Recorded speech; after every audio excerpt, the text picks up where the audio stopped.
For decades now, the Hearn Generating Station has cast a shadow over Toronto's waterfront. Its massive structure, long abandoned, its purpose forgotten by most. But this wasn't always a hollow shell. At its peak, the Hearn delivered a tenth of Ontario's power, fueling factories, homes, and the city of Toronto itself. The work here was essential, yet dangerous. Even later, the area became a site of tragedy, such as in 2008 when a photographer, trying to capture its scale, fell into a coal chute and didn't survive. Hence, today we're turning back the clock to a time when the Hearn wasn't a relic, but a rising force in a city on the move. Stay tuned. I'm your host Ryan Socash, and you're watching It's History. Let's go back to a time when electricity was no longer a marvel. It was becoming a necessity, and Toronto, like the rest of the world, was trying to catch up. At the start of the 20th century, Toronto was transforming from a modest colonial outpost into a real city. Streetcars were now electric, factories were booming, and more homes were being wired for the very first time. But the city's power system, fragmented and limited, was already showing cracks. For decades, electric generation in Ontario had been a patchwork. Private companies and municipalities each ran their own networks, competing and often duplicating efforts.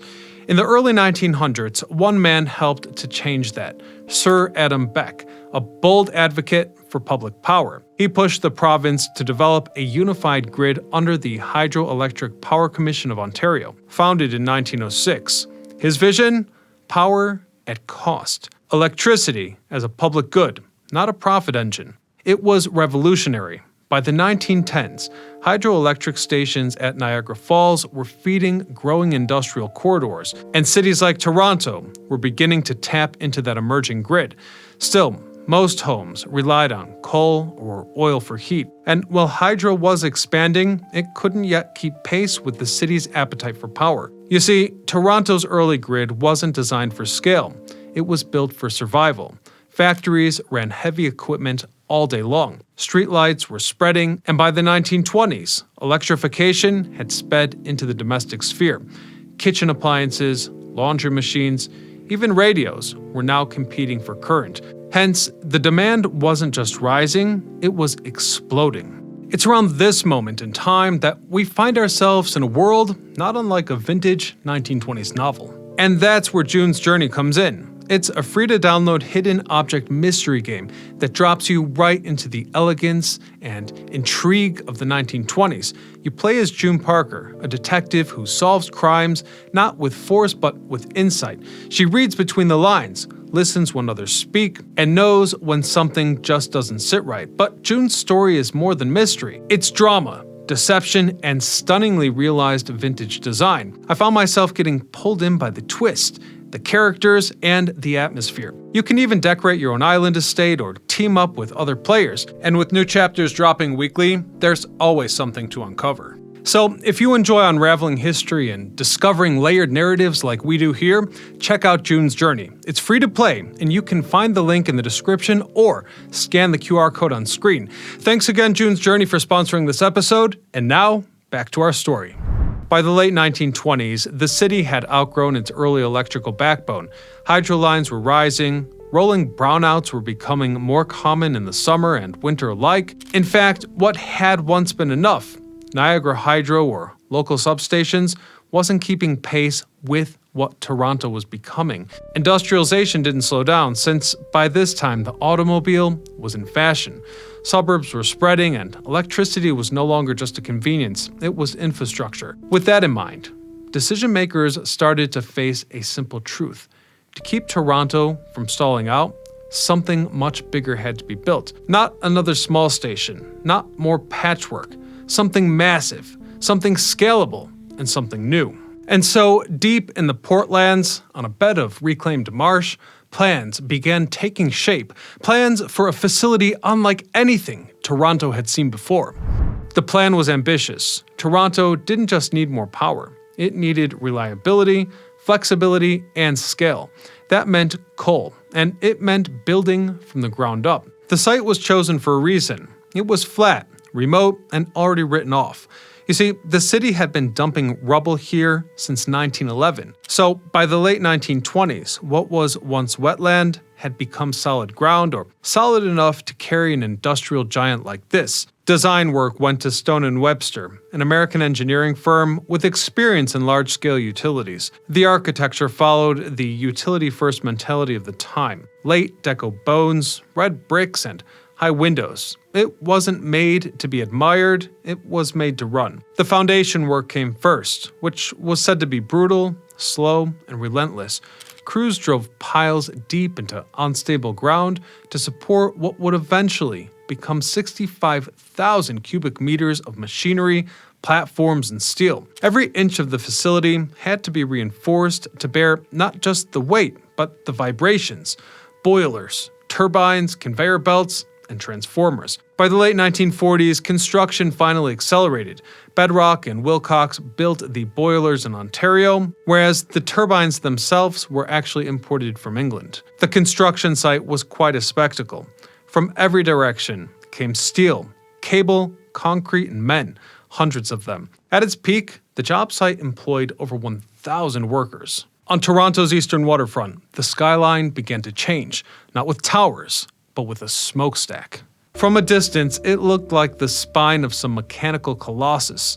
Inside, it was a cathedral of energy. The turbine hall stretched almost 300 meters in length, housing 12 massive generators. Early units produced 100 megawatts apiece, but the later ones would go on to double that. By the early 1950s, the first units were tested, then synchronized to the grid. And so it was. On October the 26th, 1951, the Richard L. Hearn Generating Station officially came online.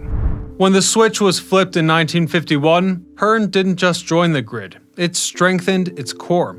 Toronto now had a domestic power source capable of feeding its growing industries, rail system, and residential expansion. Although this was not the only plant feeding Ontario, it was a major artery. For a time, Hearn produced up to 10% of the entire province's electricity. The logistics were complex.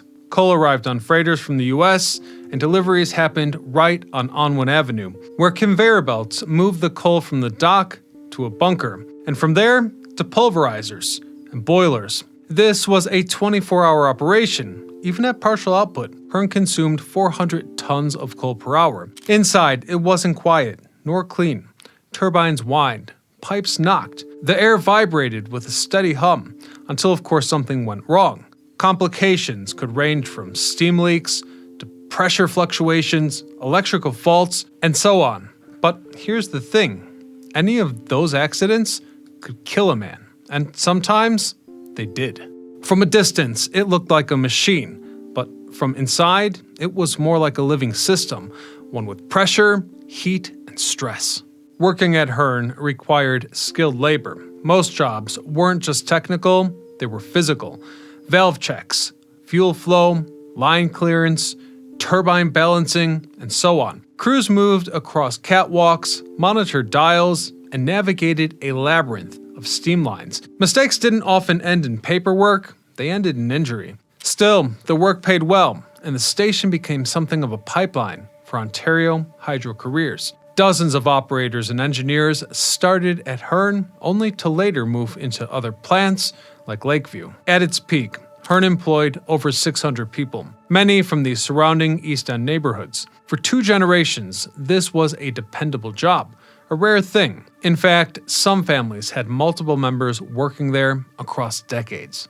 But the station was more than a workplace. It became a part of the landscape, both industrial and social. School groups toured the turbine hall, engineering students trained on site, and though it never invited glamour, the station had a certain standing.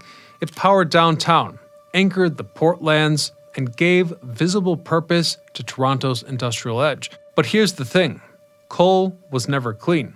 As demand grew, so did the smokestacks. Hearn eventually ran 8 generating units, all of which belched smoke through 8 short chimneys. The fallout was immediate.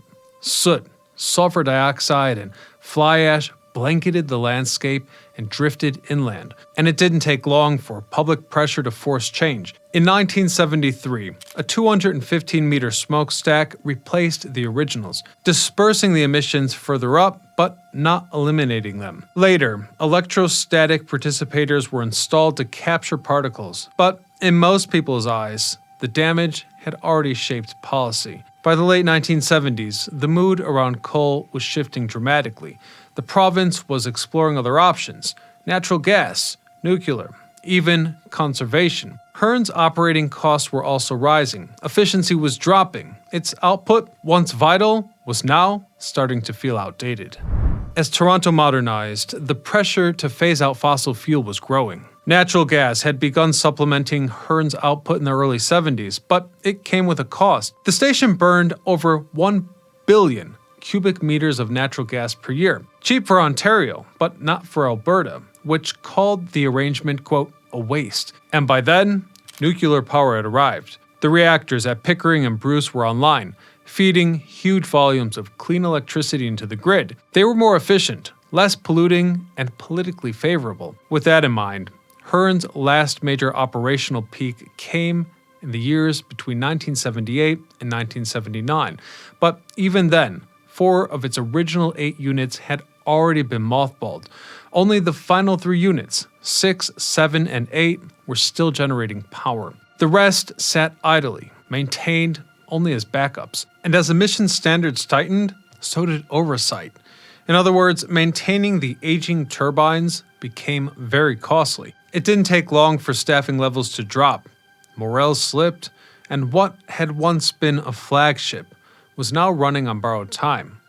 By July of 1983, Ontario Hydro made it official. The Richard L. Hearn Generating Station would cease power production.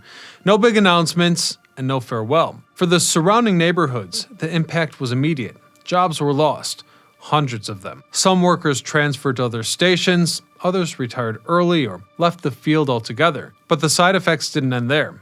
Businesses that had relied on the plant's activity, such as suppliers, cafes, and repair shops, saw their revenue shrink overnight. Though, from a power standpoint, the city didn't go dark. It couldn't. By that point, Hearn's output was already being covered. The Lakeview and Nanticoke stations picked up the slack, along with newer plants and transmission from outside Toronto. Furthermore, the Portland's Energy Center next door would come later, but the writing was already on the wall. Even after the shutdown, the facility didn't close completely. 10 employees stayed on to run the electrical switchyard and maintain the synchronous condensers, which is a way to help balance voltage on the grid. But that faded as well. By 1995, all operations had ended. And with that, the turbines that once helped power a growing city were switched off for good. In the years that followed decommissioning, the old plant became a magnet for photographers, urban explorers, and filmmakers. Its massive turbine hull, rusted catwalks, and brutalist geometry made it a go-to location for everything from music videos to big-budget productions. Brand names such as Star Trek, Silent Hill, Zombies 2, and even Goosebumps used the station as a backdrop. Its towering stacks and cavernous interior gave it a sci-fi appeal that didn't need set dressing. But the site's allure also brought real danger. In June of 2018, a 26-year-old fell 3 stories into a coal chute while attempting to take a photograph inside of the abandoned structure. Trapped there for hours beneath a steel plate, he later died from his injuries. It was a tragic reminder that this wasn't a playground, it was industrial infrastructure, aging and unstable. Sadly, despite security, incidences such as this were not isolated. The Hearn became a symbol in the urban exploration scene, fascinating, photogenic, and hazardous. Now, there were also enthusiasts who wanted to transform the space. Over the years, proposals came and went.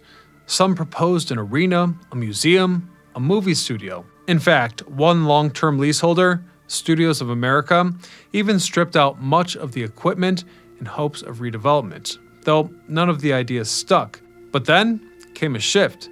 In the 2010s, a festival began using the station as an arts venue.